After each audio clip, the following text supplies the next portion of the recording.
This is what the finished product of the start menu is going to look like when we're done. A clean list of apps on the left, our pinned apps on the right. And to accomplish this, we're going to be using a tool called Windhawk to customize everything. So let's first download Windhawk. Let's go to windhawk.net. Right on their homepage, we are going to be clicking download and then run the file. Press OK. Next. Yes. Next. Install, finish. Now we need to install the mods to customize everything. So let's click on details under the start menu styler. This is the first mod we need. So let's click on install, accept the risk and install. Then back in Explore, click on details under taskbar styler, install, accept the risk and install. And then let's go back one more time and grab the taskbar clock customization, install, and accept the risk and install. It's very easy to use the mod, so let me show you how these mods work with the start menu styler. Let's go back to the explore section. Let's go back to the start menu styler. So click on details, and under the settings section where it says theme, there's a drop down list to pick a theme. So select anything that you want and then click on save settings. Boom, you got a different start menu. It applies the theme instantly. There's a bunch of different themes, so you can try them out later on if you like. If you wanted to change any of the themes, this is where you would do it. So I encourage you to definitely check those out. But let's go back and put it to none. We'll be using a custom code that we'll be pasting into Windhawk. And the link to the Google Drive where all these codes are is going to be in the description of the video. So let's first get the start menu styler code. So let's click on that and copy the code. Now let's go back to Windhawk and we need the advanced section. And here, Control V, save, boom. Look at that. The start menu is looking good. We're going to need to go back to that shared drive to get the next code for our next mod. And that's going to be the taskbar clock customization. So copy that code, explore,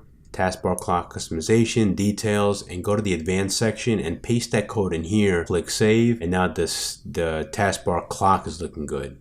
And the last code that we're going to be getting is for the taskbar styler. So go back to the drive, copy the code, then go back to explore, taskbar styler, details, go to the advanced section, and here paste the code, click save, and now the taskbar is updated and it has the rounded edges and it looks a little bit sleeker. It has more rounded corners. You know, there's a lot more mods. There's a lot of great ones that are very useful and handy, and they can extend the functionality of your desktop even further. There's so much more you could do with this program. I definitely recommend you explore to see if you can find any other interesting mods to further customize your desktop to make it look exactly the way you want. And the really cool thing is when you click on a mod, it'll give you a quick preview of the effect it's going to have and what the mod is going to look like. It'll show you exactly what the mod does. And then if you go back to the explore section, you'll find that there's a lot of really cool mods that bring back the older version of Windows aesthetics into your current installation of Windows, which is super cool to bring back old interface features that don't exist anymore. And if you want and you change your mind, you can quickly disable it from this section, or you can completely remove the mod and it'll revert any changes that you made back to whatever it was before you customized it. So I really hope you were able to customize your desktop and make it look great and you found value in this video. And if you did, please hit the like button. If you're not subscribed to the channel, consider subscribing. Thanks for watching. I'll see you guys in the next one.